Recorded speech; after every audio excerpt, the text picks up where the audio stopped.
YouTube არხის გამომწერებს სრულიად საქართველოს მივესალმები. დღეს ჩემი სტუმარი არის საქართველოს საზღვაო ძალების ყოფილი სარდალი ბატონი გოჩა მეტრიაკოვი, პროფესიონალი სამხედრო ადამიანი, რომელიც ცხოვრობს ამერიკის შეერთებულ შტატებში.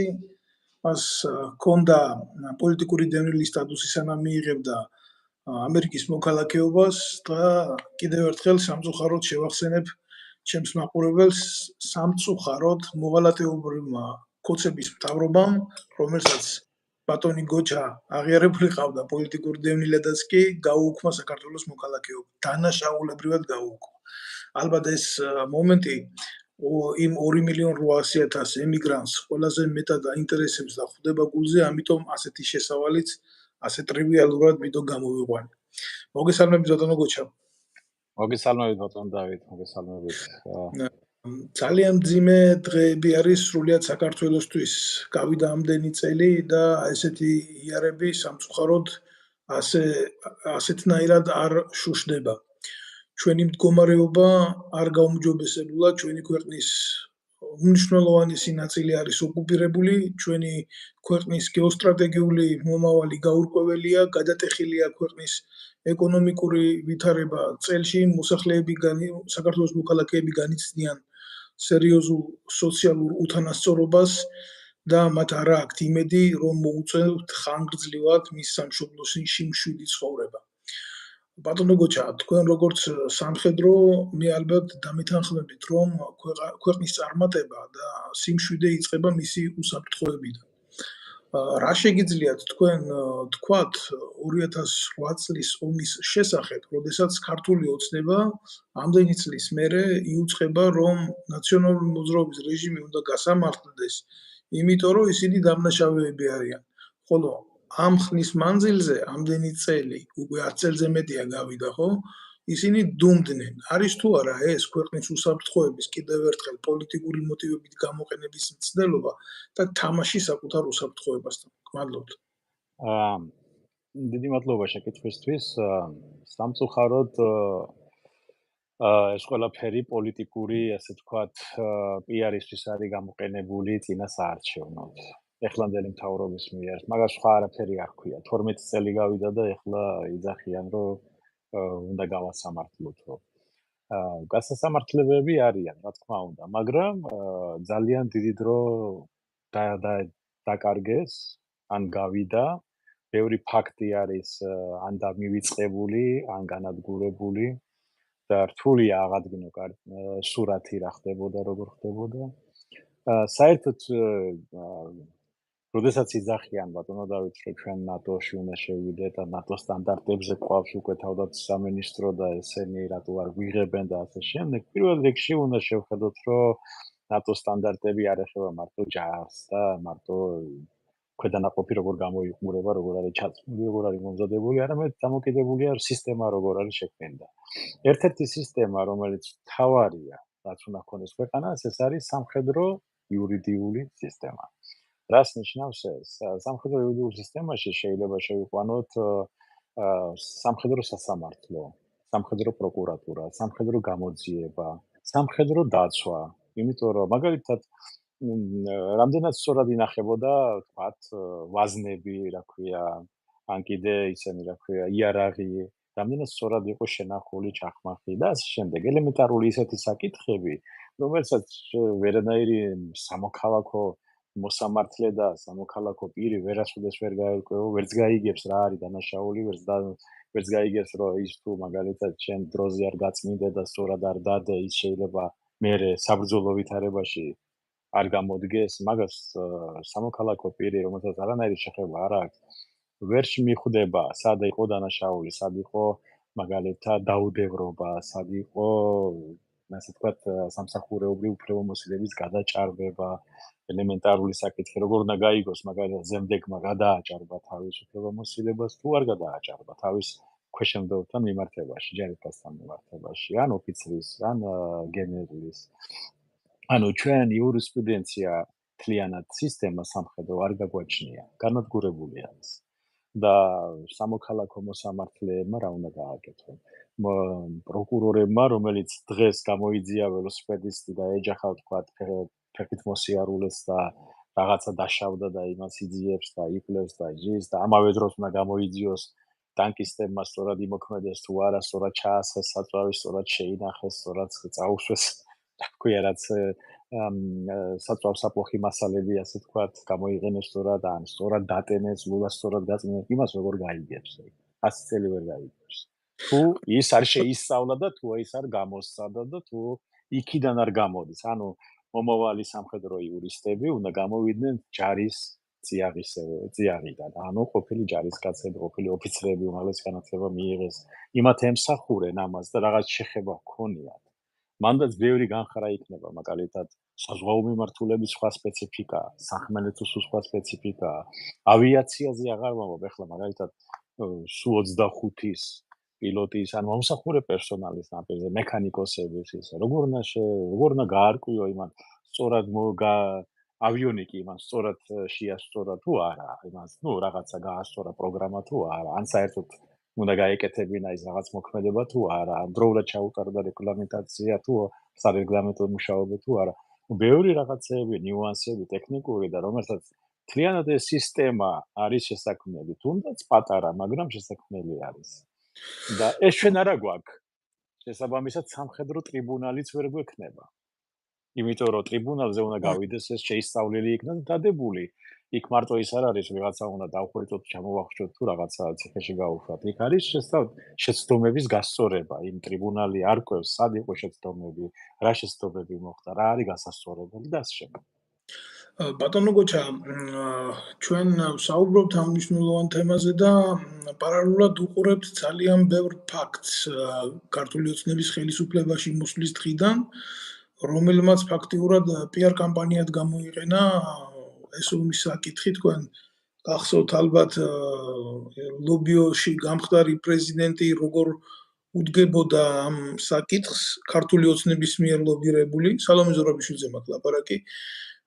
ასევე სხვადასხვა პირები, რომლებიც ქართულ მხარეს არ დანაშაულებდნენ რაღაც საბრძოლო მოქმედებების დაწყებაში და ძალიან ბევრი ნიუანსი იყო, რომელიც საერთაშორისო დონეზე შემდეგ გაირჩა. რა თქმა უნდა, ასეც უნდა მომხდარიყო და რა თქმა უნდა, გარკვეული მომენტები შეჯამების და ანალიზის მიღმა დადგა, მაგრამ ქვეყნის შიგნით პროცესები, რომელმაც ფატალურ დონემდე მიიყვანა შეიარაღებული ძალების ცალკეული ქვედანაყოფები, გამოიწვია პირადი შემადგენლობის მსხვერპლი და ასე შემდეგ. საერთოდ არ ვსაუბრობ მილიონების ტექნიკის მიზანმიმართულ ჩაბარებაზე, დაკარგვაზე, იქ პოლიტიკური სარგებლის მიღებაზე და ომი ყველაფერს წერს და ამ ეგრეთ წოდებული რებუსით იარაღის გადამალვაზე, რომელიც ნაცნობრაობამ გააკეთა სხვათა შორის რა.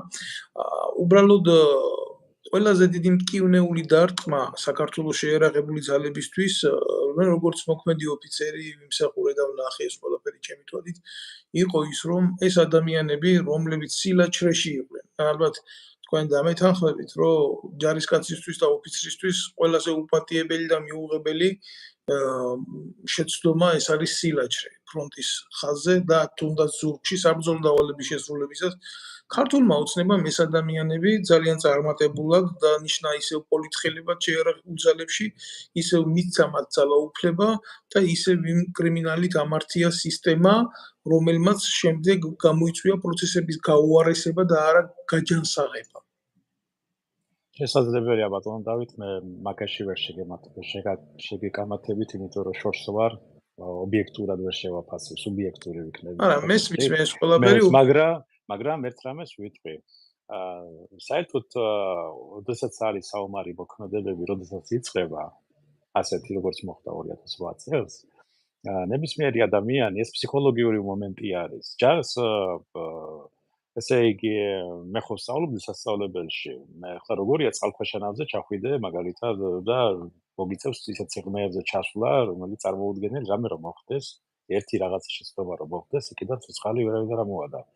ადამიანი მიიყვანო ისე ასწავლო და ისე მიიყვანო იმ მდგომარეობამდე, რომ ის ასრულებს თავის ფუნქციონალურ მოვალეობას, ისე რომ კითხვას არ სვამს, რატო და როგორ. ეს მოდის სწავლებებისგან და მუდმივი მოვარჯიშებისგან. მაგიტომ ოფიცრები, ზემდეგები, თუ ვიღაცამ სილაჭრე ჩაიდინა, მე ამას ხაზს ვუსვამ. ეს იმიტომ კი არა, რომ მათ არ შეეძლოთ ომი, ყველას ეშინია, ნებისმიერ ადამიანს ეშინია, არ ეშინია იდიოტს მარტო, გიშს ასე ვთქვათ რა, ჩამოყალიბებულს. მაგრამ ეს დაიძლევა მუდმივი ვარჯიშებით, მუდმივი სწავლებებით, მუდმივი მოქმედებებით, ის დატვირთულია გონებით და ის უკვე ავტომატზე აკეთებს რაღაც საკითხებს და იმან ეს თუ ვერ შეასრულა, ესე იგი მას არ ჰქონდა ეს ყველაფერი გავლილი. და არც არავის არ შეუმოწმებია და უცბად ეხლა რო თქვენ დაგავალოთ წარით და გადახდით პარაშუტით, არა? ესე იგი, ამ პარაშუტის გარეშეც გააჩნია საიდან, უცბად შეიძლება შეშინდეთ და დაიგნეთ და ვერ შეასრულოთ თავიდანვე. ეს ერთი მომენტი. მეორე მომენტი, ეს ადამიანები, რომელსაც კი მოხდა ეს და მაინც აყვანილი იქნან, ეს უბრალოდ ვინც ეს გააკეთა, ვინც ეს ადამიანები დააწინაურა შემდგომში, სპეციალურად გააკეთა, რომ ადვილად სამართავები იყვნენ. მაგათი და თქვენ ძალიან უკაცრავად ბატონო, თქვენ ძალიან მნიშვნელოვან თემას შეეხეთ. მე ჩვენ ვცდილობთ, რომ ობიექტურები ვიყოთ ჩვენ საუბარში. ადვილად სამართავები თქვენ წარმოთქვით ეს სიტყვა, ადვილი ასე ქართულებს გამოთქმა გვაქვს, თურმე ფაფის ჭამას არ არის ადვილი, შეიძლება ამან პირი დაგწვას თუ ტაქტიკურად სწორად არ მივდგებისთვის. რას ნიშნავს ჩარი და რას ნიშნავს ჩარის ადვილი მართვა? ყოველთვის არის სპეციფიური სირთულეები და ეს არის ძალიან სიღრმისეული პროცესი, მეცნიერული პროცესია ქვედანაყოფის მართვა, ჯარზე და სტრუქტურულ მდგომარეობაზე არა მაქვს ლაპარაკი. სწორედ ამას ვლაპარაკობ. თქვენ სწორად ეს თქვით, რომ ყველა უწყებას შორის არის განსხვავება და ჯარი არ არის უშიშროება, ისე უშიშროება, როგორც არ არის პოლიცია, ხო? და მას აქვს მისი ამოცანა განსაზღვრული და თუ ვიღაცისთვის იოლია ჯარში ეგრეთ წოდებული პოლიტიკური სიტუაციის დაყენება, ეს იმას ხო არ ნიშნავს, რომ ჯარი ამით იოლად აღწევს თავის დასახულ ამოცანებს. არა, რა თქმა უნდა, არა. მაგრამ ეს იოლად მართვა, რასაც ქვია, მე რატო გავუშვი ხაზი ადვილად სამართავი, ეს იმიტომ არის ეს იმიტომ აკეთებს ალბათ ხელისუფალი ამას, რომ ეშინია ჯარის. შევარდნაძესაც ეშინოდა ჯარის. ჯერ კიდევ ცხონებულ ზვიად გამსახურდიასაც ეშინოდა ყოფილი საბჭოთა ოფიცრების, რომლებიც ჩამოვიდნენ, კი რაღაცა მაინც შიში ჰქონდათ. ასევე იყო 1921 წლები. ბოდიში ბატონო გოჩა საფუძვლიანი შიშიც იყო, იმიტომ რომ საბოლოოში გაკეთდა პუჩი. გეთანხმებით, მაგრამ რა თქმა უნდა, ეს 50-50 არ იცით ვის რა და როგორ, მაგრამ ჩვენ იგივე შეცდომა დაუშვით, რასაც უშვებდით, რაც დაუშვეს ჩვენმა წინა, ასე ვთქვათ, 1918-21 წლებში რაც ხდებოდა, ხო, გენერალი მაზიანაშვილის ჩანაწერები ან კუნიგაძე. თუ წაიკითხოთ რა ხდებოდა, ჯარი ფაქტობრივად ჩვენ 40,000-ზე მეტი მომზადებული ის ყავდა, რა ქვია, გენერალი და ოფიცერი. პირველ მსოფლიო ომში ვინც მიიღო მონაწილეობა, გამოცდილი გენერლები და განათლებული ოფიცრები იყვნენ. ისინი გარიყეს და ვიღაცა, ასე ვთქვათ, დროშის დამჭერები დაიყენეს გვერდში და იმას ენდობოდნენ და ჯარი იყო საერთოდ ცალკე. მაგიტომ წავაგეთ ჩვენ დამოუკიდებლობა ბოლშევიკურ რუსებთან, რომ საკუთარ ჯარს არ ენდობოდა ხელისუფალი. და არც აფასებდა. მით უმეტეს რომ მაშინდელ არსენალზე სამ ჯარს აღჭურვავდა სამჯერ. იმდენი შეიარაღება და იმდენი საშუალებები იყო. და მაგას არ აკეთებდნენ. დაყვეს პარტიული ქვედანაყოფებიც ყოფილა თურმე ახლა. ჩაუყვეთ სიღრმეში, ჩვენი ისტორია კარგად არ ვიცით სამწუხაროდ, მაგრამ ჩაუყვეთ სიღრმეში რა ხდებოდა, თუნდაც ის სომხეთ-საქართველოს ომი რომ მოხდა. მაგას არავინ არ საუბრობს, რატო მოხდა, ვინ იბრძოდა. ხო იყო ესეთი ფაქტებიც არის, ახლა იბრძვიან, აიღეს სიმაღლე, მერე ჯარისკა არ იყო ისა, ჯარი აი მე წავალ ახლა გასათოხნი მაქვს ეზოთ. დატოვებდნენ პოზიციას, გარბოდნენ სახლებში. ანუ ეს ადამიანებიც არ იყვნენ მზად მაშინ დაუმრად და ჩვენი ნაღდილი, გამოცდილი ოფიცრები, ზემდეგები, ჯარისკაცები, რომელიც მეფის რუსეთის იმპერიის ჯარიდან გადმოვიდა საქართველოში, იმათ არავინ არ ენდობოდა. ისინი მერე ბოლოში ახსენდებოდა, ბოლოში. თქვენ ამბობთ, რომ ანუ ეს არის რაღაცნაირი რეინკარნაცია მოვლენების, არა? კი, ჩვენ ეგივეა, ჩვენ უბრალოდ ისტორია მეორდება და ჩვენ კიდე გაკვეთილს ვერ ვსწავლობ. სხვათა შორის მე მასწავლიდა სამხედრო აკადემიაში პროფესიონალი სამხედრო ტულის საარტილერიო სამხედრო სკოლის პროფესიონალი ოფიცერი რა. რა თქმა უნდა, საქართველოს შეიარაღებული ძალების ვეტერანი და იქ დამთავრებული ქონდა უბრალოდ სასწავლებელი და ეს ზუსტად მაგ მოვლენებს მეუბნებოდა, რომ ვაანალიზებდით ხშირად რა ხდებოდა 100 წლის იქეთ და 100 წლის აქეთ რა. ხო, ესეთი ვარიანტი. იმიტომ რომ ფაქტიურად ასე ერთ-ერთი სიტუაციას გავდეს და შენი უუნარობა ასე ნათლად გქონდეს წინ და არ გქონდეს იმის უფლება და შესაძლებლობა, რომ შენი გამოცდილებიდან რამე გადმოიღო და გაუმჯობესო, ალბათ ეს დამღუპველიც არის, ხო? სახელმწიფოს მარტო შეიარაღებული ძალებისთვის არა. აი, ჩვენ საქართველოში, აი, ყველამ უნდა გაითვალისწინოს, გაითავისოს. თუ ჯარში არ არის დამსახურები ადამიანი, იმის არჩევა დეპუტატად არ შეიძლება. არც ადგილობრივი, არც სოფლის დონეზე, არც ქალაქის დონეზე, არც სახელმწიფო დონეზე, მით უმეტეს პარლამენტში გამორიცხული უნდა იყოს. ადამიანმა თუ არ იმსახურა ჯარს, ეს იმას კი არ ნიშნავს, რომ რაღაცა ის არის, საკრალურია რაღაცა. არამედ ისა, რომ ის ჯარში ის ყალიბდება, ახალგაზრდა ადამიანი ყალიბდება, როგორც მომავალი მოქალაქე. ის იგებს რა არის ჯარი, ის იგებს რა არის იარაღი. ეს რისთვის არის? ის პატრიოტული აღზრდაც არის. ახალი მოქალაქე, ჩვენი მოქალაქის ასე ვთქვათ, ჩამოყალიბებაც არის და ადამიანი მით უმეტეს ოფიცერი თუ არის, არა? იმას უკვე გათავისებული აქვს სამშობლოს სიყვარულის, გადადებული აქვს თავი და როდესაც ის გადის სამოქალაქო, ასე ვთქვათ, ცხოვრებაში რო გადადის და შენ ვთქვათ, კონტრაქტის მერე იქნება თუ პენსიაზე იქნება, ის არის გამზადებული მომავალი გუბერნატორი, მომავალი პრემიერი, მომავალი მინისტრიც, თავისუფლად შეგიძლია ენდო. მაგალითად არ შეიძლება რეგიონები ანდო ადამიანს, რომელსაც არ იცის ელემენტარულად თავდაცვა, სამოქალაქო თავდაცვა როგორ უზრუნველყოს. იმიტომ არის სამხედრო სპეციფიკა. ეხლა შევარდნაძეს რატო ეშინოდა ჯარის? იმიტომ რომ იცოდა რაც იყო მაშინდელი ჯარი, მაგრამ საბჭოთა ოფიცრების გაკარება არ უნდოდა. მაშინ სამწუხაროდ ასია. ეხლა მოდი ახლანდელი დღე ავიღოთ. ახლანდელი რამდენი რამე შეიცვალა, ხო? 2003 წლიდან ბევრი რამე შეიცვალა ამ ბოლო 20 წლის მანძილზე. ჯარი ყავს, მაგრამ აი თქვენი ბრძანეთ, რომ რატო არ არის გამოძიებული 2008 წელი და ასე შემდეგ. რამდენჯერ შეიცვალა ჩვენი ჯარის სტრუქტურა, მაგრამ ის კანონები, რომლებიც ჯარზე უნდა მუშაობდეს, თქვა სოციალური დახმარების საკითხის, სოციალური მიმართულება ავიღოთ, ან სწავლა, ან სხვა რაღაცა. 300-მდე კანონი არის. არც ერთი კანონი არ არის ფაქტიურად აღდგენილი. ანუ ის როგორ არის, აღდგენილი კი არა, მორგებული დღევანდელ სიტუაციაზე ჩვენ ჯართან.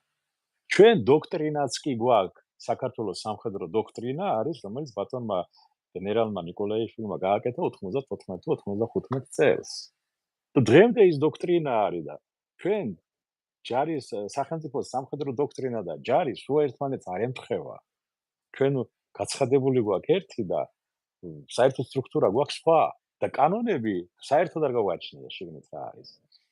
ბევრი რაღაცა მომენტები, რომლებიც ჩვენ იურიდიული მხარე არ არის დალაგებული და არც არავინ არ ითხოვს.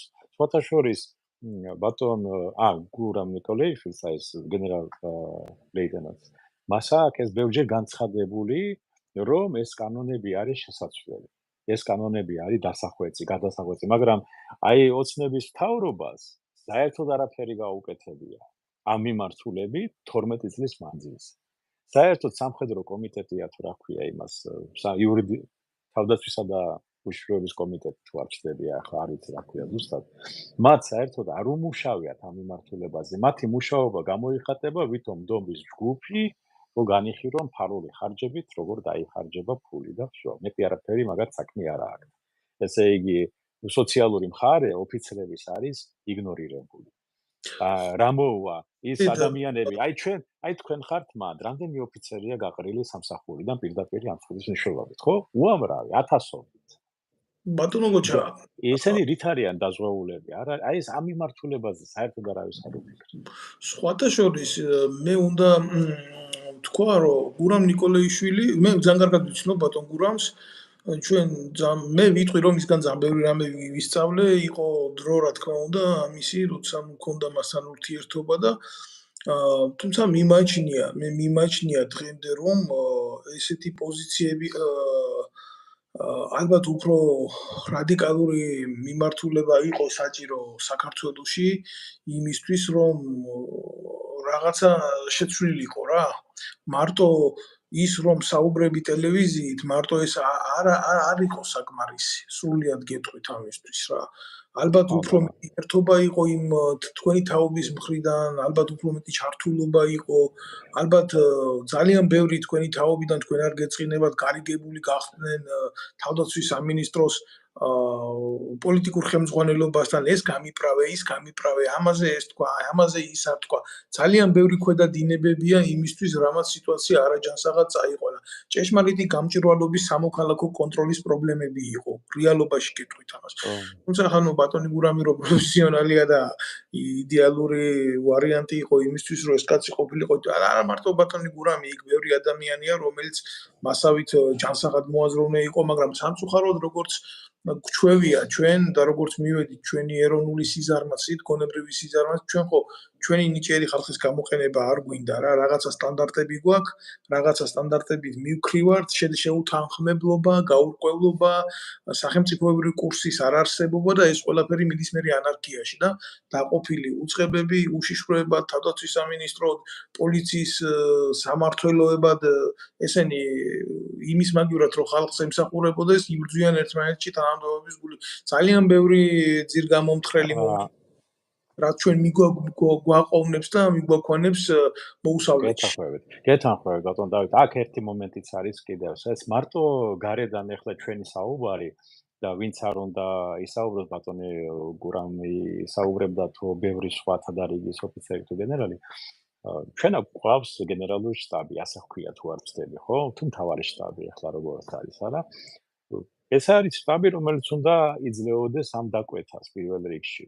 იმიტომ რომ ჩვენ კი ვთქვით, რომ ეს არ არის, მაგრამ ვინ უნდა უთხრას თავდაცვის სამინისტროს, რომ ჩვენი ოფიცრები დაცული უნდა იყვნენ. ეხლა კი აშენებენ იმ თქვა ბინებს, რაღაცებს გადასცემენ, კარგია ეს ყველაფერი, ალბათ არ ვიცი, მაგრამ როგორ შეიძლება რომ მარტო ბინები ხო არ არის, იქ 300-მდე კანონია დასახვეწი.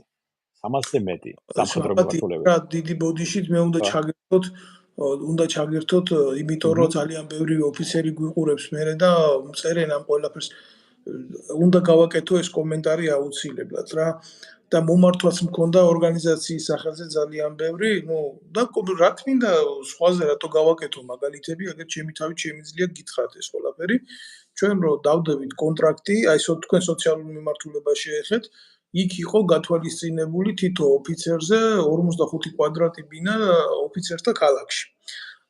ჯერ თქვენ სრული წარმოდგენა გაქვთ იმისი, რას ნიშნავს ოფიცერთა ქალაქი, რას ნიშნავს კონკრეტული სოციუმი, იქ ჩიტი ვერ უნდა შეფრინდეს, თქვენ ეს კარგად იცით, როგორ უნდა იყოს გარნიზონი დაცული და ასე შემდეგ და ასე შემდეგ. იმიტომ ეს სპეციფიური ქალაქი, სადაც სპეციფიური ადამიანები და მათი ოჯახის წევრები ცხოვრობენ. თავდაცვის სამინისტროს პოლიტიკური ხელმძღვანელობის მხრიდან არაერთგზის გახდა ეს სოციალური უზრუნველყოფის პაკეტი ვაჭრობის თემა.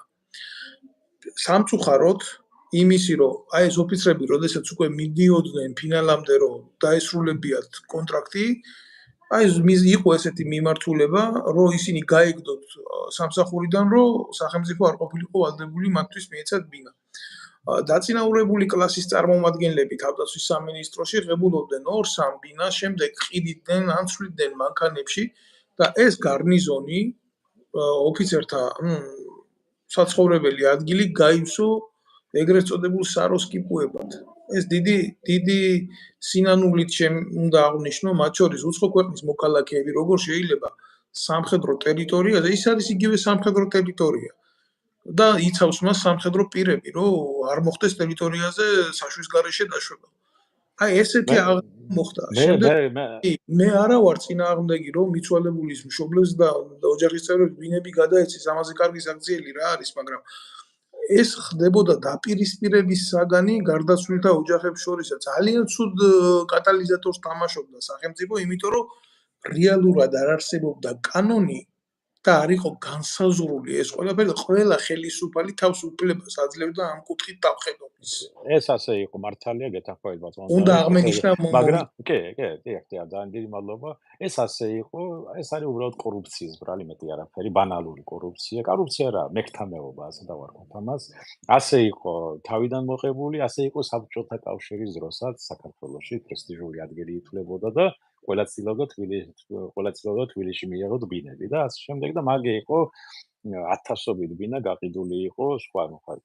მაგრამ ჩვენ ახლა სხვა დროში ვცხოვრობთ. სამხედრო ქალაქების შენებლობა ეს არის ყოვლად აი ესე როგორ ვთქვათ, კარგად ჟღერს, მაგრამ ეს ცუდი მომენტი არის. რატო?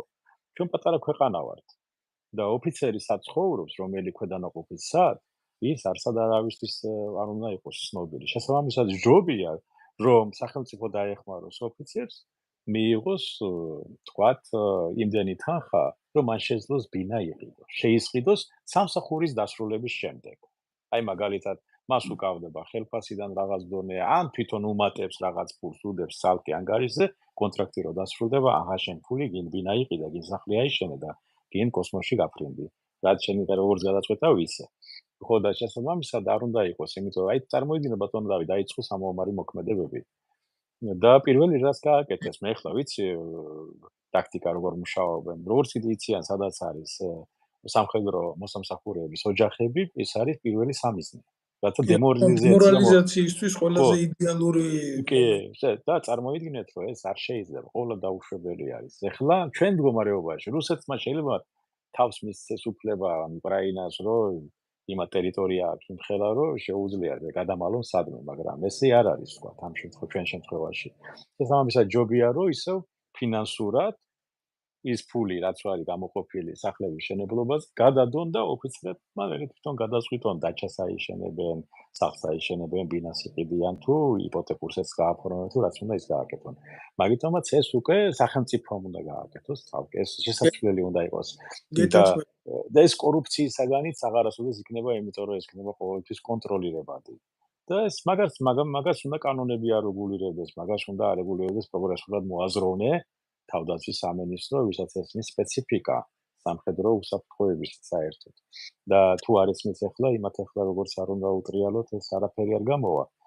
იმიტომ რომ ისევ იმ წერტილზე ბრუნდება, რაც იყო 30 წლის წინ. კორუფცია, გარიგება, მე არ მესმის ასე როგორ შეიძლება ადამიანი ემსახურება და უნდა წაართვა ეს. მე არ მესმის, ეს არის უბრალოდ ყველაზე დაბალი დონე, რაც კი შეიძლება იყოს, აი ეს ქვეწარმავლებიც ესე არის იქცევიან მგონი. ბატონო გოჩა, მადლობთ თქვენი პოზიციისთვის, თქვენ საუბარში თქვენ ნათლად გამოხატეთ თქვენი პოზიცია, რომ მე ვისურვებდიო, რომ ნებისმიერი პირი, რომელიც შედის პარლამენტში, ხდება სახელმწიფო მოღვაწე, საზოგადო მოღვაწეც უკვე, რომ მას კონდეს შეერარებულ ძალებში თავისი სამსახური გავლილი.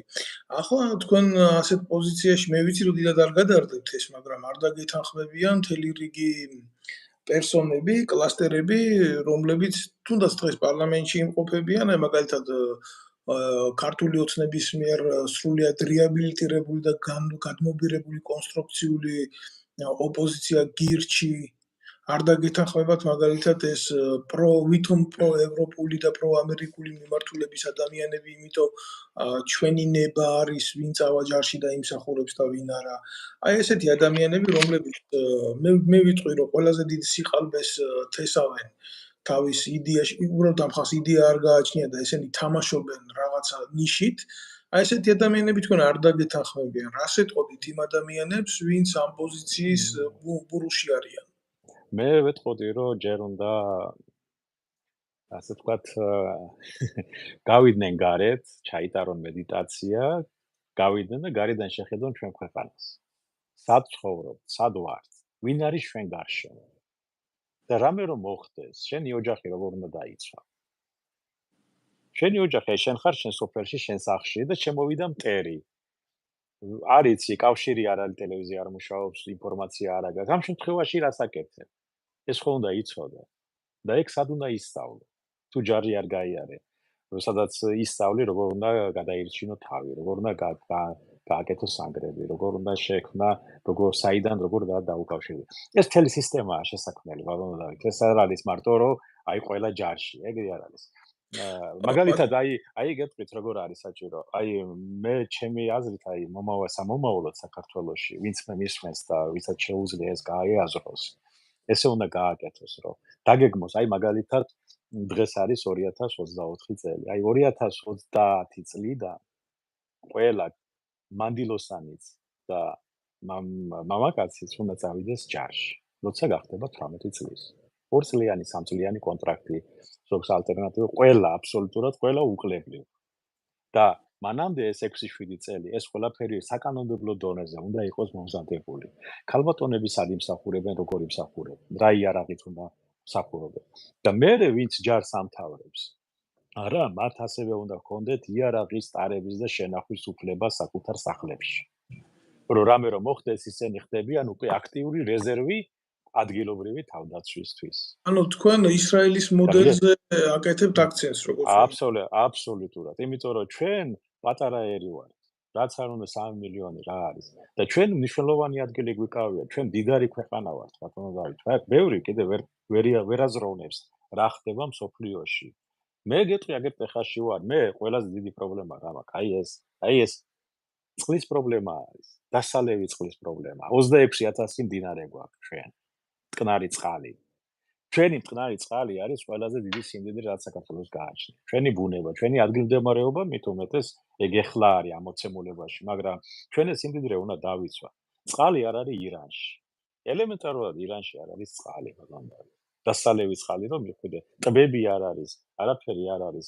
ასენი რამე რომ მოხდება, ყველა დაიწყებს ამ მომავალი ომები არის რესურსების ომები. და წყლის ფასი დღეს არის გაცილებით ძვირი ვიდრე ნავთობი. და ჩვენ ეს გვაქვს და ჩვენ ეს უნდა მე ხლა უბრალოდ ერთი მაგალითისთვის მოვიყვანე. მაგიტომ ჩვენ ქვეყანა დასაცავია, ჩვენი დასაცავია. ამერიკელი ოკლაჰომელი ფერმერი არ ჩამოვა საქართველოში საომრად. არც ინგლისელი, არც პოლონელი და არც უკრაინელი. შეიძლება 1-2 გიჟი გამოჩნდეს სადმე, მაგრამ სინამდვილეში არავინ არ ჩამოვა. ჩვენი თავი ჩვენ უნდა დავიცვათ. და მარტო ჩვენ ესე თქვათ მამაკაცების საქმე, მანდილოსნების საქმე ხდება, უნდა გახდეს. ყველა საქმე არის დაიცვას სახელმწიფო. შესაბამისად უნდა შეიქმნას შესაბამისი სტრუქტურა, შესაბამისი საკანონმდებლო ბაზა, შესაბამისი საფინანსო უზრუნველყოფა. ამას ყველაფერს მომზადება უნდა. ამას დასჭირდება 5-6 შეიძლება 10 წელი დასჭირდეს. მაგრამ, როდესაც ჩვენ გეყოლება უკვე და ასევე სკოლიდან უნდა დაიწყოს პროგრამა, უნდა შეიცვალოს პროგრამა. საქართველოს ისტორიაში ისტორია ისწავლება სულ, რა ვიცი, საბჭოთა კავშირის დროს დაწერილი ისტორიის წიგნებიდან გონი. მაგალითად, რა დანაშაულებები იყო, რა იყო, ბავშვების იდეოლოგიური მომზადება იწყება ოჯახიდან, სკოლაში. უნდა გაიზარდოს ის თაობა, რომელიც უკვე მომზადებული შედის ჯარში. და მისთვის ეს არის ვალდებულება და არა ძალით წაყვანა. ეს ყველა ადამიანი, ყველა მოქალაქის ვალდებულება არის ემსახუროს საკუთარ ქვეყანას და მეორე ვალდებულებაა გადაიხადოს გადასახადი. აბსოლუტურად გეთანხმებით. რაც შეეხება თაობათა ცვლილებას და თაობათა აღზრდას, ალბათ ეს ყველაზე მნიშვნელოვანი იარაღია სახელმწიფოსთვის. ეს არის ყველაზე სერიოზული დივიდენდი, რაც უნდა ჩადოს ნებისმიერმა ხელისუფლებამ საკუთარ მოქალაქეში, მაგრამ მე რო უყურებ სიტუაციას, მე არ მინდა რომ არაარგუმენტირებულ ლანძღვას დაემგვამოს ჩემი ლაპარაკი, თუმცა ნებისმიერი ოპონენტი თუ რომელიც იქნება კრიტიკულად განწყობილი ამ რეალობის მიმართ, რომელსაც მე ვიტყვი, აქვე დადოს მისი არგუმენტებიც, იმიტომ რომ არ ხდება განათლების სისტემის სწორი რეფორმირება, მათ არ აქვს სურვილი განათლების სისტემაში დანერგონ ის ძირითადი ასპექტები, რაც ხანგრძლივ ეტაპში მოიტანს კეთილდღეობას და სიძლიერეს სახელმწიფოსი, იმიტომ არ აქვს, რომ ისინი მოდიან 4 წლით, მოდიან 8 წლით, მოდიან 12 წლით. ახლა არ ვიცი, დღევანდელ ხელისუფლებას კი უნდა რომ 2000 იქეთ კიდე 12 წელიწადი გადააშოროს მართვაში და გახდეს აბსოლუტური ტირანი, მაგრამ ზოგადად ხო არ უყურებენ ამ საკითხს სერიოზულად. ისინი არიან მედროვეები.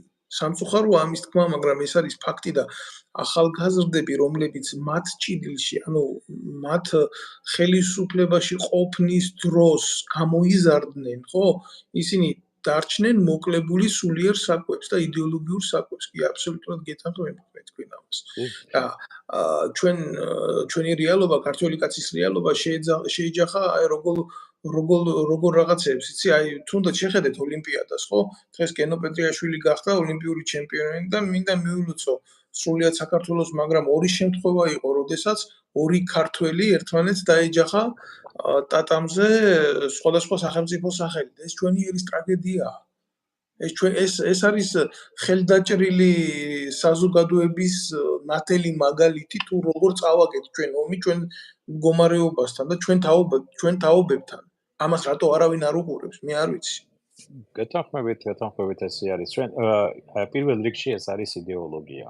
ეხლანდელ ახალგაზრდებს ბევრთან აქვს საუბარი, საერთოდ არ აინტერესებს, არც ჯარის გაგებაც არ უნდა, საერთოდ რა ჯარი ის ჯარი, კაცო რა ის არის, ფული როგორ გააკეთონ და როგორი ის არის. მე მესმის, რომ ცხოვრება ეგეთი, მაგრამ საჭიროა აუცილებლად იდეოლოგიური მომზადება. უკვე სკოლებში უნდა დაიწყოს ოჯახები, მაგრამ ოჯახებიც აღარ არის ბატონო დავით. ეხლა ფაქტიურად ბავშვები ან დედა არის წასული, ან მამა არის წასული სახლიდან. და ზოგჯერ ორივე არის, ორივე მშობლები არიან წასულები და ბავშვები დატოვილი ხავთ ბებია ბაბუას ამარად. და ფაქტიურად ოჯახი ვეღარ იზრდება, უკვე თაობები გაიზარდა დედმამის გარეშე. კი, სკაიპით გაზრდილი ბავშვების თაობა წამოვიდა, სკაიპით გაზრდილი სამწუხაროა, ახლა ამის თქმა რომ იწევს, ამას არ ვაკეთებ ირონიზირებას ნამდვილად არ გამიგოს. ჩემი შემთხვევა არის ეგა, ჩემი შემთხვევა მე რომ ჩემი ყველაზე პატარა იყო 4 წლის, მე რომ ვნახე უკვე იყო 15 წლის, 16 წელში. მე ხო ობიექტური მქონდა მიზეზი, რომ ვერ ჩავდიოდი ის მიზეზების გამო, რაც ნაციონალებმა გააკეთეს, მაგრამ რაც არ უნდა იყოს, ესი არის მნიშვნელობა არ აქვს, რა მიზეზით არის ადამიანი ემიგრაციაში, ფაქტიურად როცა 2 მილიონი ნახევარი ადამიანი გასულია ქვეყნიდან, ბავშვები აიზრდებიან არა ისე როგორც უნდა იზრდებოდნენ, არამედ მშობლების ზრუნველობას მოკლებულნი. და ეს არის ჩვენი ტრაგედია. ჩვენი ტრაგედიაა და ჩვენი მთავრობები ამ შემთხვევაში დაწყებული თავიდანვე, ასე ვთქვათ, არასოდეს ზრუნავდნენ ადამიანზე. ანუ ჩვენ ზრუნავთ სახელმწიფოზე, მაგრამ სახელმწიფო ადამიანზე როდის უნდა ვიზრუნოთ? აი, მაგაზე არავინ არ ფიქრობს, რომ ადამიანი არის თავარი. თავარი რესურსი საქართველოსი არის განათლებული ადამიანი. აი ეს არის ყველაზე დიდი დეფიციტი ნებისმიერ ქვეყანაში. ნებისმიერ ქვეყანაში და შენ საკუთარ მოქალაქეს აიძულებ, რომ დატოვოს ქვეყანა და წავიდეს საშუალოზე სხვაგან. ეს არის ყველაზე დიდი დანაშაული. იმის მაგივრად რომ შექმნა პირობა, რომ ეს ადამიანი დაბრუნდეს სახლში და მიხედოს საკუთარ ოჯახს, საკუთარ შვილებს, საკუთარ ქვეყანაში გადაიხადოს გადასახადი. იმას მაგივრად რომ ამაზე იზრუნოს, შენ ზრუნავ იმაზე, რომ შენ წაართვა მოქალაქეობა ადამიანებს, შენ გააგდო მოქალაქე იქიდან, შენ გააგდო ჯარიდან პატრიოტი ადამიანები, გაყარო სახელმწიფო სამსახურიდან ვინც რაღაცას ჭუა მოეკითხება, დანიშნო ადვილად მართვადი იდიოტები, რომლებიც კითხვასაც არ დაგისმევენ, შეასრულებენ ნებისმიერ ზაგის, მოვიწერენ ხელებს ყველაფერზე. და ეს არის რაღაც ფსიქოლოგია. იდიოტი დანიშნავს თავიზე უარეს იდიოტს საკუთარ სამართალში. ანუ იოლად სამართავი ადამიანები, როგორც დიახ. ხო, ბატონია, ახლა აი ელემენტარულ მაგალითს გეტყვით, ფსიქოლოგიური მომენტი არის. ვლადიმერ პუტინმა რატო შეარჩია მედვედევი იმაზე, თანამდებობაზე? დროებით რო დანიშნა პრეზიდენტად, ასე ვთქვათ. თქვენი აზრით. იმიტომ რომ თავიდან ბოლომდე კონტროლის ქვეშ იყო და ამიტომ. ეგ ერთი მომენტი და მეორე მომენტი კიდე გაგეცინებათ, მაგრამ იმიტომ რომ ის უფრო დაბალი იყო მასზე ფიზიკურად. ვიდრე თვითონ არის. გამიგე? და ასევე არჩევენ მან საქართველოში ადამიანები საკუთარ თანამშრომლებს, საკუთარ, ასე ვთქვათ, ქვეშემბდომებს. ანუ მოვიდა ისა და ისა, იმის მაგივრად არ არის არავითარი ცენზი, არავითარი შემუშავებული იმ ადამიანს რა განათლება, ცოდნა, გამოცდილება უნდა ჰქონდეს, რომ იმ თანამდებობაზე იმუშაოს. პირდაპირ იღებენ და ვიღაცა ტესტირებას აკეთებს. ახლა ისმის კითხვა, ტესტირებას ვინც ატარებს, იმან რა იცის? აქვს ამის უფლება საერთოდ. აი ჩვენ ეს პრობლემა ყველგან აგვაქვს. აი სამეუბნეო საქართველოში. ყველგან არის ეს პრობლემა. ადამიანი მოდის თანამდებობაზე, არა მე მინისტრი მინდა ვიყო, მაგალითად. კარგია კაცო. ჭამასმის მინისტრი მინდა ვიყო. ეს აქვს თავში მეტი არაფერი, მაგრამ ჭკუა არ მოეკითხება, რისთვის გინდა გახდე მინისტრი. ზოგი ამბობს კონკრეტულად მინდა ეს რეფორმა ჩავატარო. ეს მის საგანი პროფესიონალია, შეიძლება ენდო. აი თავდაცვის მინისტრობაზე რო აპირებენ, იმას რა ესმის, რა გამოცდილება აქვს, რა გააკეთა, ჯარში თუ უმსახურია საერთოდ. დღევანდელი მინისტრები აი გარტყმაში არ არიან, კაცო, დაწყებული სააკაშვილის დროიდან. გონი თევზაძის მერე ჩვენ პროფესიონალი სამხედრო ჩამოყალიბებული ადამიანი არ ყოლია მინისტრად. ჩაი ნორმალური დალაგებული. დეგენერატები იყვნენ თავიდან დაწყებული სააკაშვილის დროიდან ყველანი ბოლომდე დღემდე. მათ არ იციან სახელმწიფო სამხედრო სისტემა რა არის და იმას რა უნდა მოსთხოვო. ან იმან რა რეფორმები უნდა გაგიკეთოს. მინისტრის აპარატი ამერიკაში არის 54 ადამიანი, მინისტრის აპარატი საქართველოში რამდენი კაცი არის შტატში? ხო, აი მაგ საკითხში ყველაზე მაგრად ბალახობენ. სხვათა შორის მინდა გითხრათ, მაგ საკითხში ბალახობენ ყველაზე კარგად, იქამდე მშვენიერი წესიც აქვს პირდაპირ კანონით არის გამტკიცებული მინისტრი თუ მიდის, ყველა მინისტრის აპარატის თანამშრომელი წეს განცხადებას და მიდის. და მოდის მერე ახალი მინისტრი და მოყავს ახალი სამწყსო და იწყება ახალი პარსვა ბიუჯეტის.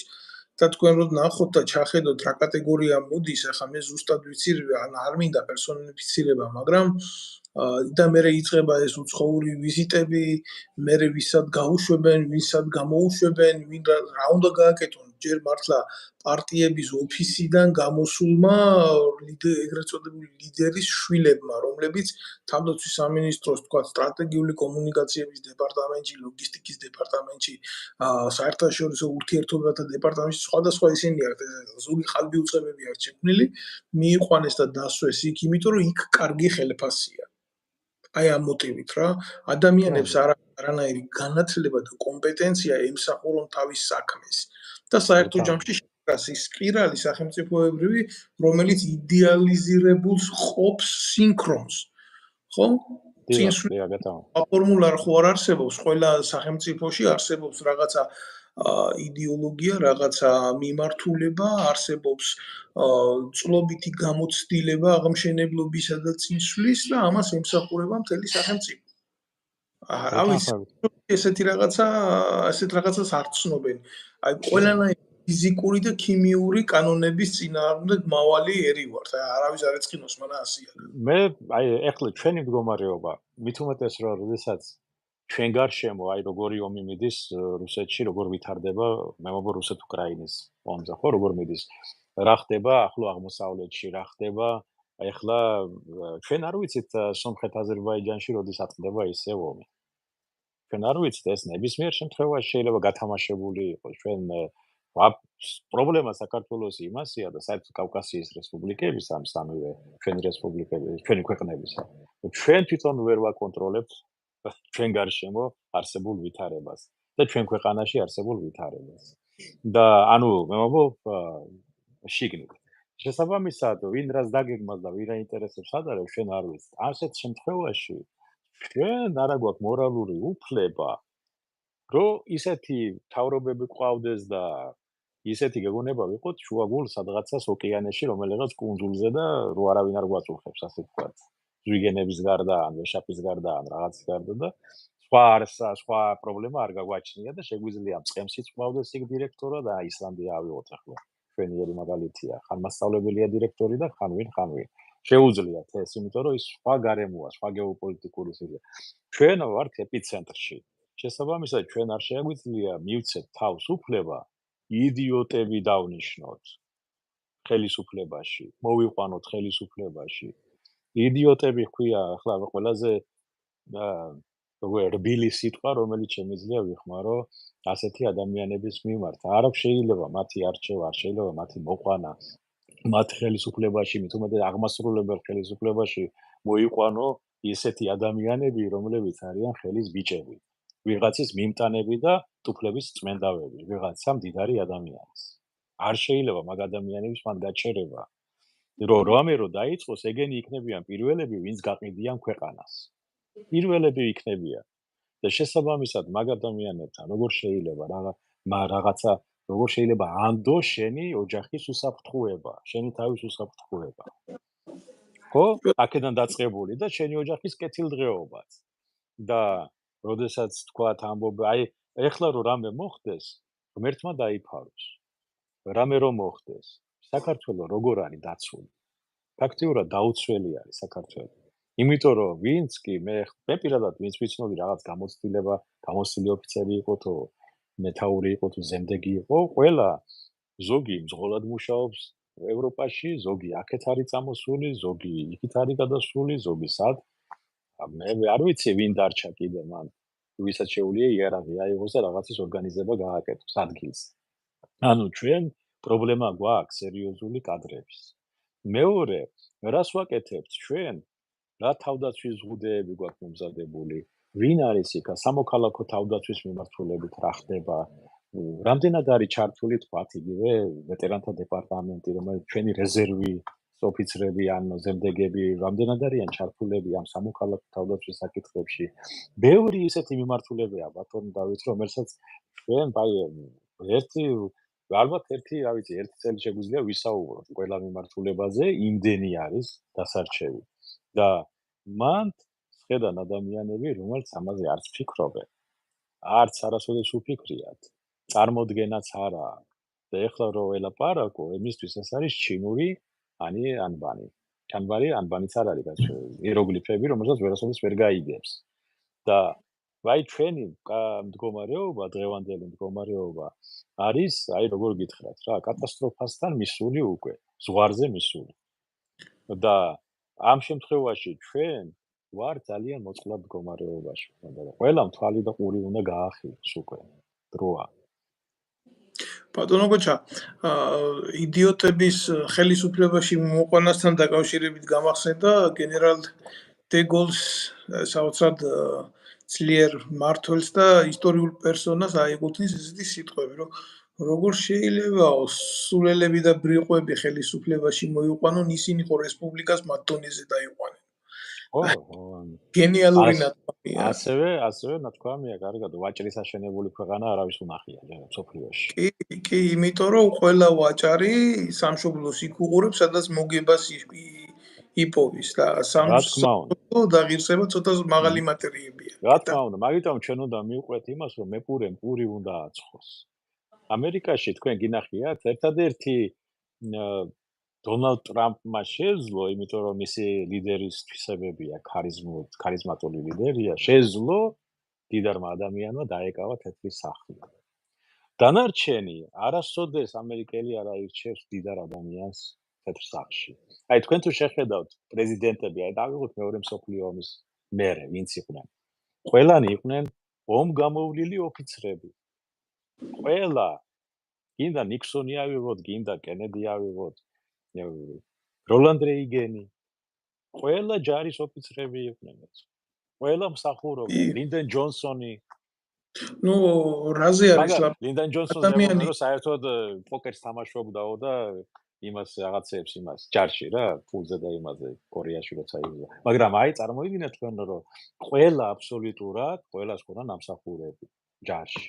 ახლა აიღეთ ვიცე-პრეზიდენტები ვინები არიან მომავალი. ყველა ერთ ერახში აქვს ნაუმარი, ის რო არის რა ქვია, დონალდ ტრამპის ვიცე-პრეზიდენტი კანდიდატობა, ვინც არის და კამელა ჰარისმა ვინც აირჩია, ისაც ეროვნული გვარდიის ოფიცერი იყო. თუ თანამშრომელი, მსახურობდა. მოფიცერი თუ არა მსახურობდა, ხო. შესაბამისად, იმიტომ რომ ეს არის მთავარი, იმიტომ რომ ის სისტემა გამოვლილი აქვს, იმას გამჯდარი აქვს ადამიანს უკვე ზეში და ხორცი სახელმწიფოს სამსახური. და პასუხის უნარის რა თქმა უნდა.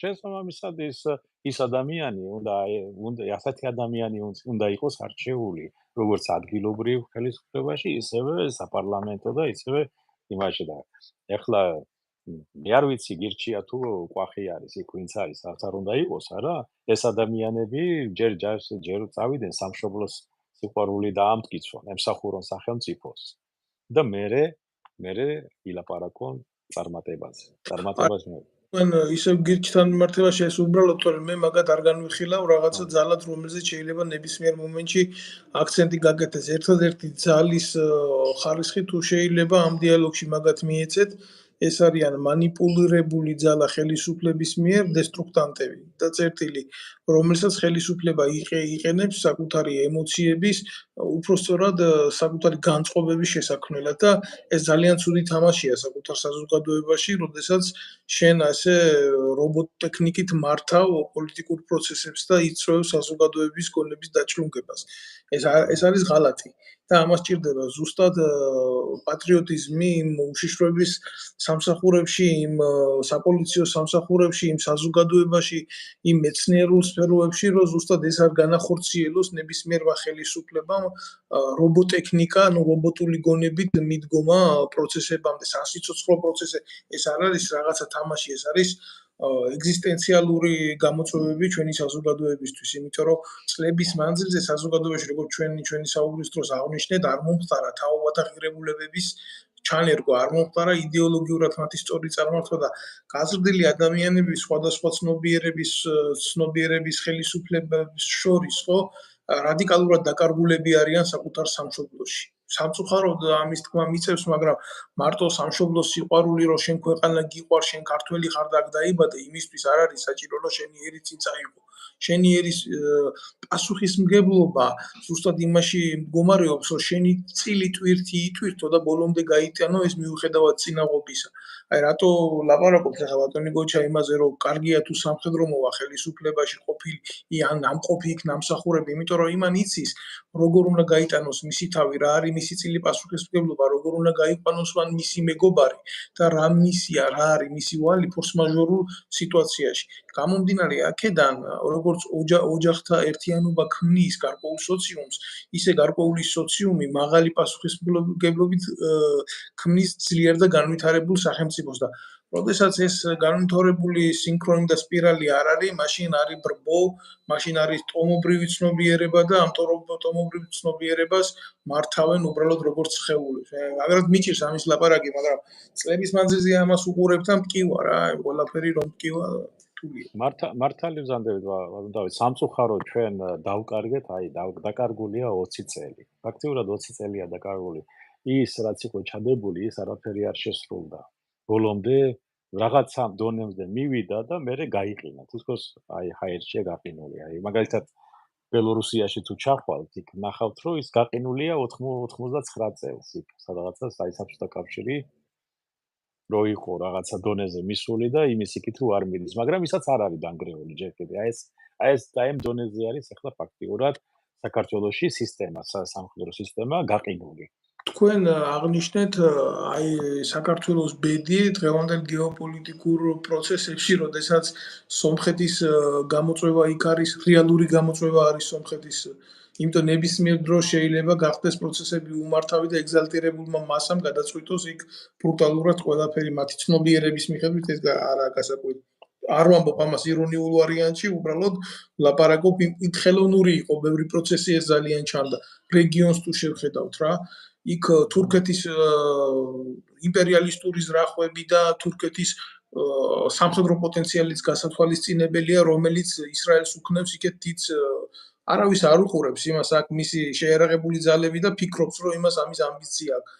აქეთ ირანი ფაქტიურად ბატონო გოჩა მე გავკადნიერდები თქვა რომ თუ დაისახება კონფლიქტი ისეთ ქვეყნებში, რომლებსაც არ ექნებათ საზღვარი უშუალოდ პირდაპირ და ჩვენ ვიქნებით მათ შორის ჩვენ ტერიტორიას ისე გაივლიან და ისე გამოივლიან ჩვენი სამხედრო პოტენციალის გათვალისწინებით, არ შეგვეკითხებიან ამას. არა, შეგვიძლია, არა, ჩვენ ვიქნებით მოდეში და იმას რა ქვია, საროსკიპო ქალებიის დონეზე მეყვანილი, როგორც უნდათ, ისე გაატარებენ და უარს რო ვერ ეტყვი. ეს ხო და იმიტომ რომ ფაქტიურად ლაჩრული პოლიტიკა გავატარეთ ბოლო 12 წლის მანძილზე, რომელსაც ეძახდნენ სტრატეგიული მოთმინება. ეს სტრატეგიული მოთმინება არ არის. სტრატეგიული მოთმინება არ არის შენი ჯარის შეასუსტო. შეიძლება არ უპასუხო რაღაცას, მაგრამ შენი ჯარის შესუსტება ეს არ არის სტრატეგიული, ეს ღალატია ის ქვეყნის. შენ ოფიცერს გადაუხადო ფული რომ ჯარი დატოვოს და წავიდეს სამსახურიდან აბა რა და ასე გააკეთე. შემდეგ. ეს არის ღალატი. და მაგას უნდა შევეხო სხვათა შორის, ხო. აი მაგის დეტალები მაქვს აქ ნასწავლი რა და ისეთი დეტალები მაქვს მაგ ყველაფრის აღებული და ნასწავლი, რომ გაუცება შეიძლება რა. ჯერ მარტო ესეთი პიროვნება იყო ხვიჩა გაბიევი, საბჭოთა კავშირის ჩემპიონი იყო ტანვარჯიშში რა და შეერაღებულ ძალებში სპორტულ აღზრდას და იმას ხელმძღვანელობდა ეს ბიჭი. არ ვიცი, ალბათ ნებისმიერი სახელმწიფო ტანმოვარჯიშე იყო რა, იამაყებდა ამ კაცს. თან ოსი იყო წარმოშვებით ჩვენ ჯარში. ესე იგი, გააგდეს როგორ იცი შეერაღებული ძალებიდან 20 წლის სამსახურის შემდეგ ვიცე-პოლკოვნიკი კაცი. წიხლით გააგდეს, ამფული აიღე ანტრაკში პანჩურით გაგიშვებდა აქედან რა.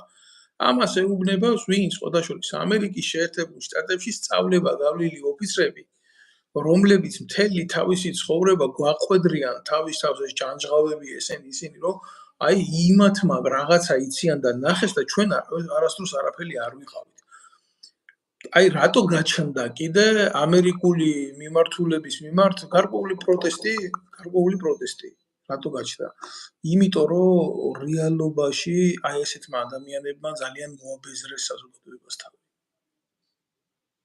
ეთანხმებით, ბატონო. ეხლა მე მაგასაც ვეტყვი, ახლა თქვენ ბრძანეთ, რომ ის ამერიკაში გავლილი რაღაცა კურსების, მიცემა კურსებიც გაიარა. ამერიკაში გაიარეს თუ სად გაიარა, მაგას მნიშვნელობა არ აქვს, სად გაიარა მან კურსები ამ ასეთმა ადამიანებმა. თავარია რა გააკეთეს და რა ჩამოიტანეს მან. მე აქ რო ვისწავლე, მაშინ ახლა მე თავად სამინისტროში ასახური, მე ვიყავი მესაზღვრეებში, ხო, სასაზღვრო დეპარტამენტში. მე რო გავიარე აქ სანაპირო დაცვის აკადემიაში კურსები, სანაპირო დაცვის სასწავლო ცენტრებში კურსები და ისინი რო ჩამოვედი, მე დავწერე და როდესაც ვიყავი მეთაური სანაპირო დაცვის მეორე დივიზიონის მეთაური ფოთში, სერიოზული კამათი მქონდა მე ჩვენ ამერიკელ, ასე ვთქვათ, ინსტრუქტორებთან ჩამოსული იყვნენ, ეს რატო არ გამოდის ის და ბოლოს მე ავდექი რომ ჩვენ თუ გვინდა რომ გამოგვიდეს რამე, ეს კულუარულად მიდიოდა მუშაობა. უნდა შევქმნათ ცალკე სტრუქტურა, დაუხატე სტრუქტურა. დაუსაბუთე რატომ არის ეს სტრუქტურა საჭირო ცალკე, მაგრამ ეს ჩემგან არ უნდა მოდიოდეს მეთქი, იმიტომ რომ მე რავი არ მომისმენდა თბილისში, მე ფოთში ვიყავ. მე დაუსაბუთე ეს, მაგრამ შემდეგ იმათ მიიტანეს თბილისში და შეიქმნა სანაპირო დაცვის სტრუქტურა, რომელიც მე დაუხატე მათ ქაღალდზე თავიდან. ასე იყო. მე დაიწყო მუშაობა თბილისში, მე გახდა ეს სტრუქტურის ისა და ამ სტრუქტურის ყველა ფუნქციონალური მოვალეობაზე მე პირადად მუშაობდი. და ბევრი ოფიცერი ასე თქვათ, მაშინ სწავლობდა და ვინც გაიარა. ჩვენ ყველამ ეს ყველაფერი შევქმნით და დავდეთ და დღემდე მუშაობს. მაგიტომაც, როდესაც ადამიანი გააგზავნის სადმე სასწავლებდა და აკადემიაში, კურსებზე, ის უნდა ჩამოვიდეს და ის შეძენილი ცოდნა უნდა დადოს ფუძელზე თუ როგორ უნდა იქნას ეს გამოყენებული ქართულ ჯარში ამ შემთხვევაში, ხო? და ეს რას მოგცემს, რა პლუსები აქვს, რა მინუსები აქვს, გამოგვადგება ეს თუ არა ჩვენ, იქნებ რამეა შესაძლებელი. ამაზე ვინმეს თუ უფიქრია, ეს ანალიტიკა თუ არსებობს საერთოდ. მაგაზე მე არ ვიცი, მე არ მინახია მაგალითად. მე ერთადერთი მახსოვს ერთი იგივე ჭელიძე მეუბნებოდა მაგას სხვათა შორის. ვიქტორი ჭელიძე, როდესაც ჩამოვიდნენ ოფიცრები თურქეთის აკადემიიდან, ცხონებულმა ადმირალმა ირემაძემ დაიბარა და სთხოვა, დამიწერეთ ხოს ყველაფერი, თქვენ რა ისწავლეთ და რა გააკეთეთ და როგორ უნდა გამოვიყენოთ ეს საზღვაო ძალებში. ამას აკეთებინებდა ის და დღევანდელი ხელმძღვანელობა აკეთებს ანალიზს საერთოდ. და დღემდე რატო არ არის შექმნილი ის პირობები საქართველოში, რომ მაგალითად ჩვენ საზღვარგარეთ არ გვიწევდეს უკვე გაგზავნა ოფიცრების კი მომავალი ოფიცრების, რომ ჩვენ მოვამზადოთ ჩვენი ჯარისთვის ჩვენივე ესა პირადი შემადგენლობა. ანუ ჩვენი სასწავლო ცენტრები უნდა იყოს უკვე იმ დონეზე, თუ აქეთ ვასწავლიდეთ სხვას. ყველა მიმართულებით უკვე 20 წელი გავიდა. მაგრამ დღემდე ვუყურებ ბატონო დავით იმას, რომ აი ამერიკული ჯარი ჩამოვა ნუ ვიღაცა ჩამოვა ინსტრუქტორები და მოგვიბზადებენ ბატალიონს. ან ASEUS, ან კავშირგაბმულობას, ან რაღაცა ეგეთი პროგრამები აქვს რაღაცა. და ისმის კითხვა, ბოლოს ეს 20 წელი რას აკეთებდი? მე ვაი კონკრეტულად სამხო, რას აკეთებდი, რატო არ აკეთებდი? სად არიან შენი სპეციალისტები, მომზადებული სპეციალისტები? არა ყავს, სად წავიდნენ? ანუ რაში დაიხარჯა ფული? აი ჩვენ საუბრობდით, რომ ბევრი დახმარება მოვიდა, მაგრამ წავიდა არამიზნობრივად. აი ეს არის იგივე არის, რომ შენ რესურსს არ იყენებ მიზნობრივად. ადამიანს შენ ხარჯავ ფულს, დროს ადამიანის მომზადებაში და მერე იმ ადამიანს უშვებ. ვიღაცა იდიოტი მოვა და იცი რა, მე აღარ მინდა შენთან მუშაობა და წადი. ახლა შენ ფული და წადი. ეხლა ისმის კითხვა, ის ვინც გააკეთა, ეს მაშინ იზორიას ხელით კეთდებოდა, ხო? თუ მისი მოგონილი არ არის, ვინც არ უნდა იყოს. მინისტრი იყო იზორია, ხო? ვინ არის იზორია, რომ შენი და ჩემი გადახდილი გადასახადის ფულით მომზადებული ადამიანი იმან გაუშვა ჯარიდან? არავინ, ეს არის კრიმინალი, როდესაც ხო? და პარლამენტთან იზორია არის, ახლა ჯეიმს ბონდი 007 და ესა რა ქვია, რემბო და ყველაფერი ერთად აღებული, რომ ის დაგვიცავს ჩვენ? ისი არის მზად? გოჩა, იცით რა, მაშინ გურამ ნიკოლაიშვილი ძალიან აქტიურად ლაპარაკობდა მაგ საკითხებზე და საუბრობდა, რომ ეს რეფორმა არ არის, ეს არის კრიმინალი და მაშინ ძალიან ბევრჯერ მეც მისაუბრია, რომ როგორ უნდა ხდებოდეს, მე ბევრჯერ ამიხსნა, ახლა თვითონ ამიხსნა გურამა, იმიტომ რომ იცოდა და განათლებული ადამიანია რა, მარტო სამხედრო წოდებაც არ არის რა, ის არის სერიოზულად მოაზროვნე კაცია რაც. და იმან ახსნა და განმარტა და მე ბევრჯერ გავუკეთე ამას დიფუზია, რომ საზოგადოების წინაშე რომ როდესაც რეფორმა მიმდინარეობს, პირველ რიგში ეს ხდება საპარლამენტო დონეზე, ხდება მისი დამტკიცება და შემდეგ ამას მინისტრი ტექნიკურად ასრულებს თავის ჯგუფთან ერთად. მინისტრს არა აქვს უფლება რამე რეფორმა განახორციელოს შეიარაღებულ ძალებში, რომელიც გამოიწვევს ისეთი სტრუქტურული ქვედანაყოფების შემცირებას, როგორც არის მაგალითად საარტილერიო დანადგარის გათვლის დესტრუქტურიზაცია. როგორ შეიძლება ახლა თუ არის თქვა ქვემეხზე 4 კაცი ან 2 კაცი ან 3 კაცი გათვლილი, გაჩნია მისი ტიპოლოგიის მიხედვით, შენ ადგილად თქვა რომ არა 4 კაცი არ არის საჭირო, მიდი მივიდეს გააკეთოს 3-მა.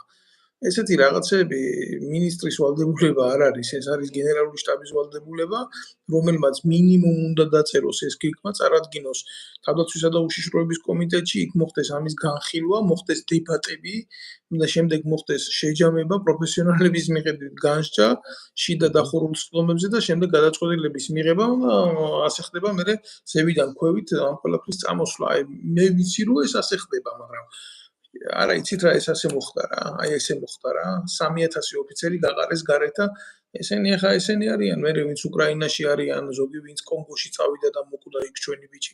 მაგალითად ეხა აცხონოს მისი სულობა სოსურაული და ბევრი ეს პროფესიონალი მფრინავები თუნდაც ეხა საზოგადოებამ რო იცოდეს, ერთი მფრინავის გაზრდა სახელმწიფოს უჯდება 75 კილო ბაჯაღლო ოქრო.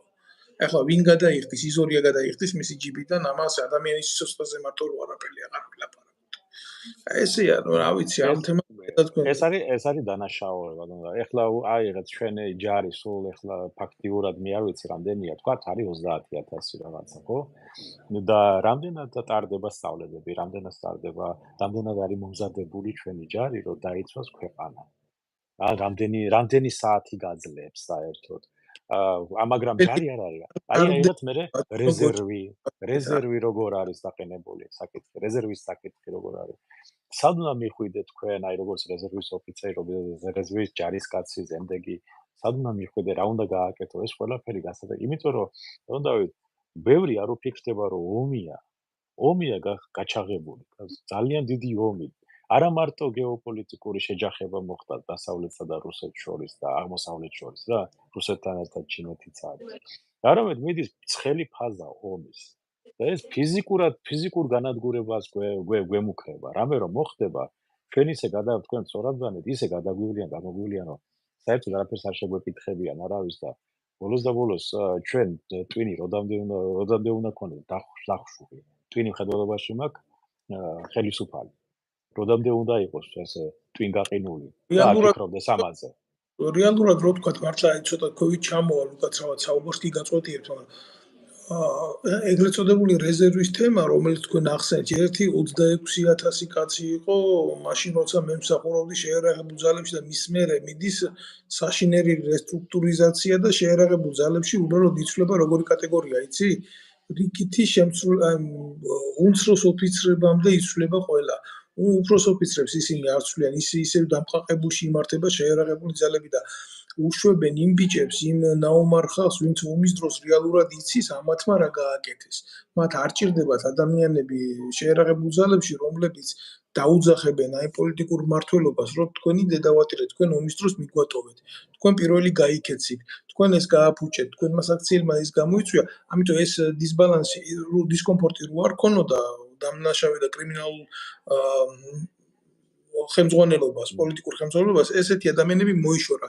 იქ მიიყვანა გამოუცდელი ბიჭები, ბავშვები და ისევ დაუდგა სათავეში, რომ როვინცობა რამე მოხდეს, კიდე ისე დაღუპოს, როგორც დაღუპეს 2008 წელს. მე ახლა უბრალოდ ამაზე არ ჩავალ, თქვენ ახსენეთ რეზერვის თემა და მინდა ამ თემას ძალიან მოკლედ შევეხო. ამ რეზერვის სისტემამ ყვითელი ავტობუსებით მაგრად ჩაისვარა 2008 წელს და ამის მეთაური იყო ბატონი ჯანჯღავა. მიტო ახსენე ეს ყველაფერი და თქვენ მიტო თქვით, რომ არ მოხდება ამის სამართლებრივი და იურიდიული შეფასება, იმიტომ რომ არ არსებობს გამართული სისტემა, რომელიც ამას აღნუსხავს, თუნდაც სამხედრო პროკურატურის თავისი არსით რა. და დღეს გვიწევს იმ ისევ ჩვენი გაუანალიზებელი შეცდომები ცხოვრება და დამნაშავე ადამიანები ქმნიან დღევანდელ სისტემას. არაფერი არ მოხდება, ბატონო გოჩა, ჩვენ ვიქნებით უფრო მძიმე ვითარებაში, ვიდრე ჩვენ ვიყავით 2008 წელში, თუ ჩვენ ღმერთმა არ დაგვინდო. აი ეს არის რეალობა. გეთანხმებით, ასა ჩვენ მაშინ 2008 წელს ომი წავაგეთ. წაგებული ქონდა ჯერ კიდე 2 წლით ადრე. 2 წლით ადრე, როდესაც დაიწყო მაშინ გამოცდილი კადრების წმენდა.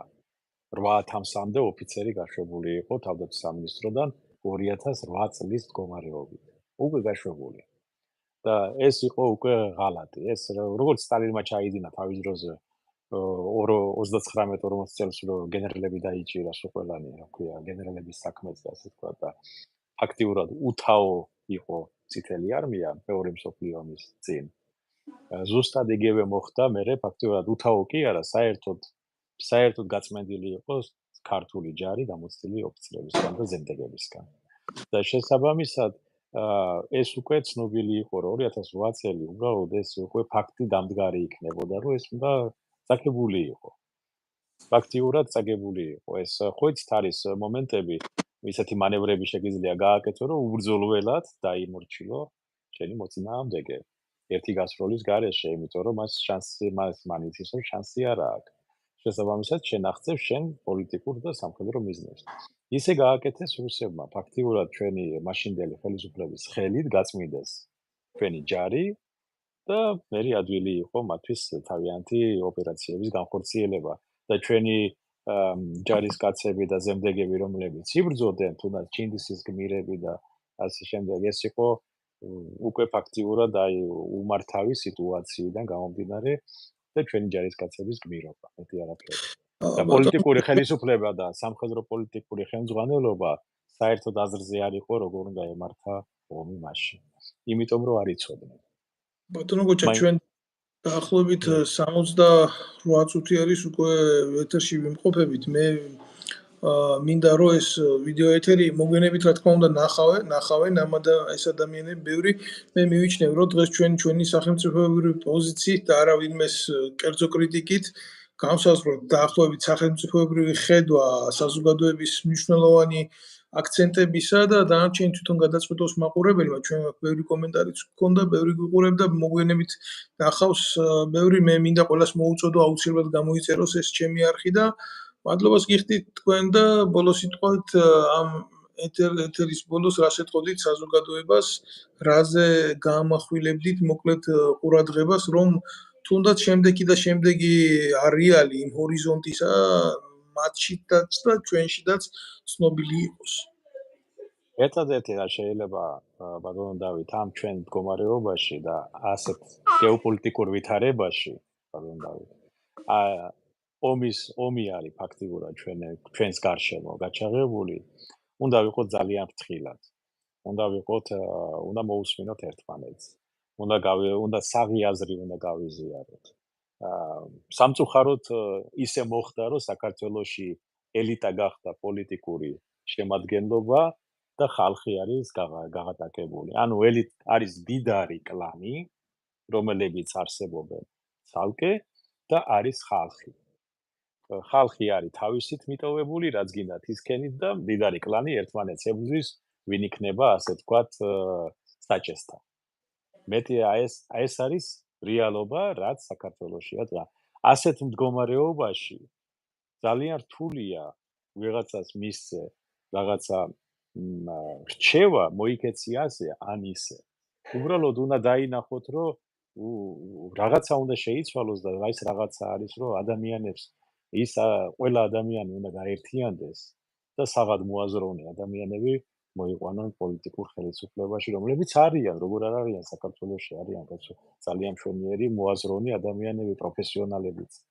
და ამაზე უნდა იყოს გაკეთებული აქცენტი და ამას უნდა მიაქციოთ ყურადღება. ვიღაცამ შეიძლება ფული გადაიხადოს, კარტოფილი მიიტანოს, მაგრამ ყველამ უნდა იცოდეს, რომ რამე რომ მოხდება იმ ადამიანს, ვისაც აძლევ ხმას, ვინც შენ ფულს გაძლევს, ან კარტოფილს, ან ხავსს, ან რაღაცას, ის არასოდეს არ დაგიცავს შენ, ის არასოდეს არ გაგიკეთებს არაფერს და ის ყოველთვის შეეცდება შენ მოგპაროს შენი მომავალი და შენი ფული და შენი პენსია და ხელფასიც და მას არ აინტერესებს არაფერი სხვა.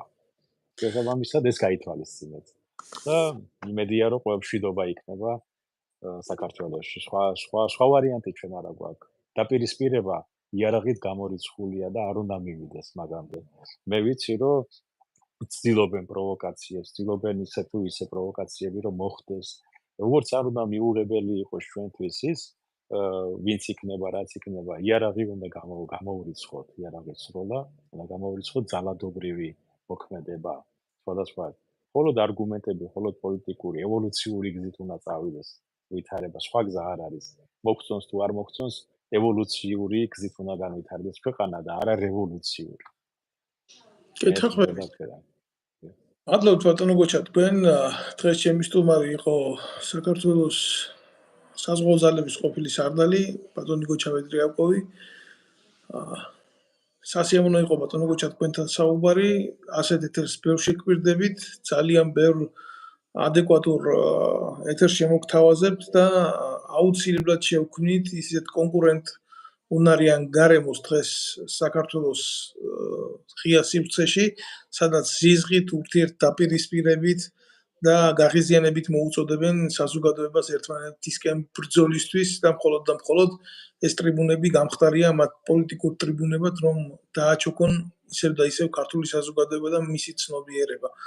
ბატონო გოჩამ ძალიან კარგი ფრაზა თქვა, მოახდინოთ ჯანსაღი აზრის გაზიარება და ვისწავლოთ ურთიერთპატივისცემა, მიუხედავად იმისა, მისაღებია თუ არ არის მათი პოლიტიკური პოზიციები ჩვენთვის მისაღები.